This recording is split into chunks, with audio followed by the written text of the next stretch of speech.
gente, como vocês estão? Hoje eu queria compartilhar com vocês um testemunho porque nessa semana o canal completou 10 anos de existência. E eu acredito que talvez esse testemunho possa edificar a sua fé em algum momento, porque foram muitos altos e baixos, foram muitas experiências com Jesus, e eu acredito que possa abençoar a sua vida. Tudo começou há 10 anos atrás, como eu disse. Eu sempre senti um chamado realmente na comunicação. Tanto é que eu sou formada em publicidade, então sempre foi uma área que eu gostei muito, essa parte criativa. E eu comecei a sentir que o Senhor ele estava me chamando para as redes sociais, para anunciar o Evangelho. E eu lembro que Deus colocou no meu coração de gravar um canal, de gravar vídeos e fazer um canal no YouTube, e assim eu fiz. E daí surgiu o Banheiro Feminino, que era nesse canal, eu só tirei o nome, que foi criado justamente para evangelizar mulheres. E na época eu queria realmente entrar em lugares onde o evangelho não tinha entrado. Então a pegada do canal era muito evangelística. E o Banheiro Feminino surgiu. Eu lembro que no primeiro vídeo do Banheiro Feminino, naquele dia, o vídeo bateu quase 50 mil visualizações. E isso há 10 anos atrás era algo extraordinário, porque eu não tinha, não conhecia pessoas, e o Senhor foi levantando pessoas, e o próprio Senhor estabeleceu aquele alcance, o próprio Senhor soprou o canal. E eu lembro que quando isso aconteceu, quando o canal começou a ser soprado, os vídeos batiam milhares de visualizações, eu só queria me esconder no meu quarto.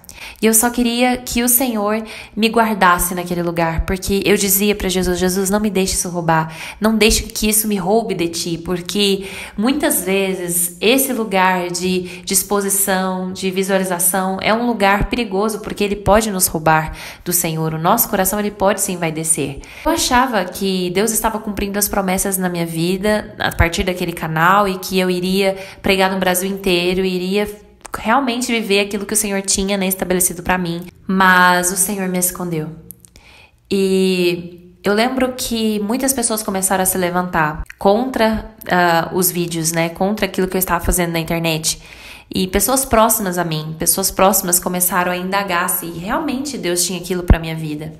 E eu lembro que eu ficava muito triste, que eu entrei num lugar, que eu chorava muito, e eu ficava entrando num lugar, de muito complexo, de inferioridade. Nesse meio tempo também muitas culpas começaram a surgir no meu coração, eu comecei a sentir uma angústia tremenda.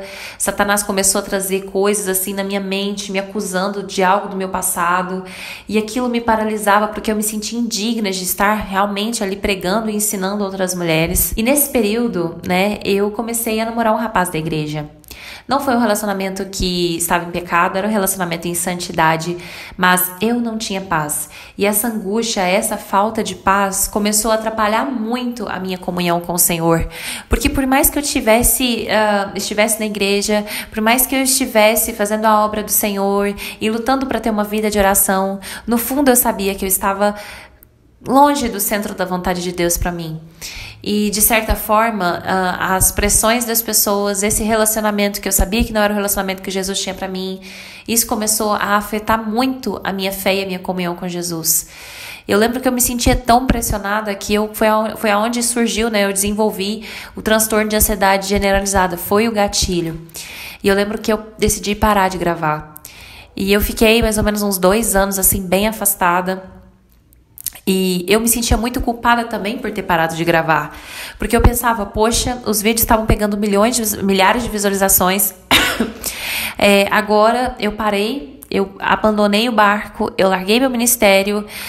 Eu poderia ter ganhado milhares de almas e não estou ganhando mais. Eu simplesmente parei com tudo. Parei com tudo, com a porta aberta que Deus tinha aberto para mim.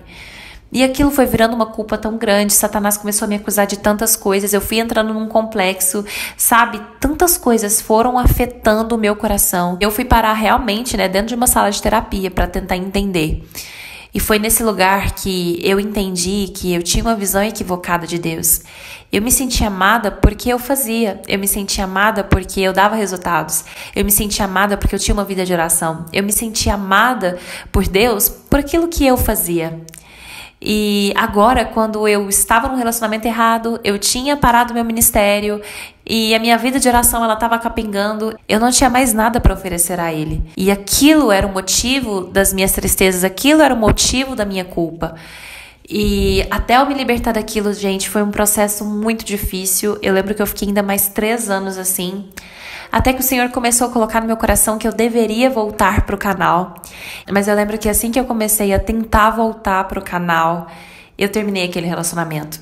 E aí que virou um tilt na minha cabeça, porque era um canal focado muito na vida sentimental, mas agora eu tinha acabado de terminar um relacionamento dentro da igreja. E eu postava pra Deus e o mundo, você é a pessoa de Deus que Deus tem pra mim, e sabe, tentando, sabe quando a gente tenta convencer que aquilo é de Deus pra nós? E nesse momento eu tava muito envergonhada. Aí eu pensava, eu não posso mais pregar, quem sou eu pra pregar? E eu fui entrando cada vez mais nessa tristeza.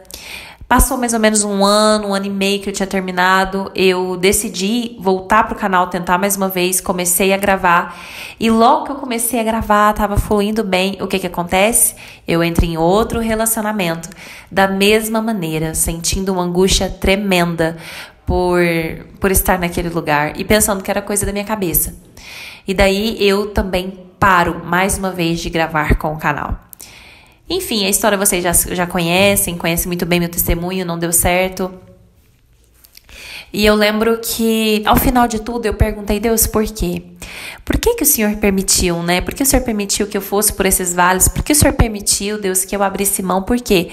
A culpa é minha, e comecei a entrar nesse lugar de culpa, de acusação. E, na verdade, o Senhor me disse algo muito forte. Ele falou, filha, por trás de tudo isso, existe a minha mão guardando você. Porque eu não estava preparada para suportar os fundamentos, né, que esse ministério me exigia. Eu achava que eu tinha uma estrutura espiritual forte. Eu achava porque eu tinha uma vida de oração, uma disciplina espiritual, eu estava pronta. Mas na verdade eu não tinha uma maturidade que comportasse aquele lugar que eu estava entrando. E eu lembro que o Senhor falou que quando eu achei que iria acontecer, que aí que eu iria viver os sonhos do Senhor, que eu iria para o Brasil inteiro, que a culpa foi minha de ter entrado naquele lugar e ter, como se diz, atrapalhado as promessas de Deus para mim, o Senhor me disse algo muito claro, que na verdade Ele tinha me guardado de algo muito pior, de um lugar que eu poderia ter entrado e talvez ter sido uma decepção tremenda. Eu lembro que o Senhor ele começou a me limpar daquelas culpas e Ele foi me mostrando a boa mão dele, que apesar de eu achar que tinha a ver comigo, que tinha a ver com as minhas forças, se Deus quisesse que eu tivesse continuado com esse canal, se Deus quisesse que esse canal continuasse crescendo e que eu tivesse talvez estourado, o próprio Senhor teria feito isso. Porque não existe nada que o Senhor não estabeleça que não se cumpra. Tudo que o Senhor estabelece, Ele mesmo faz. E eu fui entendendo sobre a soberania divina. E uma das coisas que Deus também mais ministrou comigo foi o fato do meu orgulho ser muito a minha raiz. Porque no início eu achava que eu não era orgulhosa, porque eu tentava me esconder. Eu me escondia dos holofotes, né? Eu tentava não aparecer ao máximo. Mas depois, quando eu entrei pro canal e o canal não começou a pegar as visualizações de antes, quando você entra para as redes sociais e você está acostumado a ter vídeos que estouram e depois vídeos que ninguém assiste, existe uma certa pressão, né, que inclusive é uma pressão dessa era, um sucesso baseado em métricas, que começa a atingir o nosso coração. E eu comecei a me entristecer. Eu comecei a me entristecer achando que tinha alguma coisa de errado, porque agora ninguém me assistia. E indiretamente aquilo acabou atrapalhando até mesmo a minha própria identidade para com o Senhor. Eu comecei a me validar por aquilo que eu fazia, não por aquilo que eu era. Eu comecei a colocar o meu valor naquilo que a Thaís faz, sabe? A Thaís, ela é isso. E eu estava até conversando com uma amiga minha, ela falou uma frase que na época o Senhor também falou comigo. E se eu perdesse esse canal? E se nunca mais eu gravasse? Quem eu seria? Sabe? Eu tinha muito mais valor do que simplesmente ser uma pessoa que pregava na internet. Então o Senhor começou a me mostrar que eu não tinha uma identidade firme nele, mas a minha identidade ainda era muito frágil e eu tinha uma vida muito baseada no orgulho daquilo que eu fazia, sabe? E eu queria ter essa aceitação, eu queria me mover por essa aceitação, sabe? Ver as visualizações e me alegrar com aquilo, e quando eu não tinha, eu queria parar. Por quê? Porque eu já tinha perdido o senso do propósito. Eu estava muito mais usando essa plataforma para afagar o meu ego. E isso é uma tentação tão grave, tão séria, e que constantemente eu preciso vigiar e olhar e voltar os meus olhos para Jesus, porque tanto a ausência das métricas quanto à presença delas, tudo isso é perigoso, porque pode denunciar e pode prender o nosso coração. O meu e o seu coração não pode estar com foco nos resultados. Mas aí o Senhor começou a trabalhar comigo e Ele me disse algo muito interessante. Ele falou o seguinte: filha, daqui a 100 anos, quem lembrará do seu nome? Provavelmente ninguém. Provavelmente eu e você daqui a 100 anos nem seremos lembrados, tudo que a gente fez vai ter passado. Mas eu preciso viver uma vida para que o meu nome seja reconhecido na eternidade. Eu preciso viver uma vida não buscando ter um reconhecimento terreno, não buscando ter a aceitação das pessoas, não buscando ter uma validação, não buscando tentar fazer meu ministério, as promessas de Deus acontecerem. Mas eu preciso acordar todos os dias pensando: Pai, qual é os propósitos que o Senhor tem para mim hoje? Como eu posso alegrar seu coração? Como eu posso ser mais santa hoje? Como eu posso vencer o pecado? Como eu posso servir melhor as pessoas? Como eu posso amar o meu irmão? Como eu posso te amar, Senhor? E, bom, já são 10 anos, né? Essa semana completou. Eu me alegro muito, o canal tem crescido, as redes sociais têm crescido, mas a minha maior oração é que isso não seja o motivo para que eu continue. Que ver os resultados, ver os testemunhos, não seja o meu combustível, sabe? Para poder continuar aqui. Ainda que eu não veja nada, ainda que ninguém me mande uma mensagem falando que assistiu um vídeo e foi tocado, que eu permaneça. E eu quero dizer para você, permaneça, faça o que Deus te pediu, prossiga no seu chamado. Eu não sei o que paralisou você, se te paralisou ou se não paralisou. Que você tenha uma consciência de propósito e que você possa pedir para que o Espírito Santo sonde o seu coração, para que você realmente entenda quais são as suas verdadeiras motivações. E uma vez, só para finalizar, eu olhei para mim mesma e eu pensei: poxa Deus, as minhas motivações não estão corretas, então eu vou abrir mão, eu não quero mais. E aí o Espírito Santo me disse: não, eu te chamei para isso. Na verdade, você não tem que parar de fazer, você tem que mudar o seu coração. Porque se você para de fazer isso hoje, vai chegar uma outra hora que em outro lugar a sua motivação vai continuar sendo errada. Porque não é o que você está fazendo hoje, é isso. O problema é a raiz do pecado do orgulho no seu coração. E eu quero arrancar de você essa raiz, esse orgulho. Então, que você sonde o seu coração, que se você também precisar se arrepender, se arrependa, entre nesse lugar de arrependimento.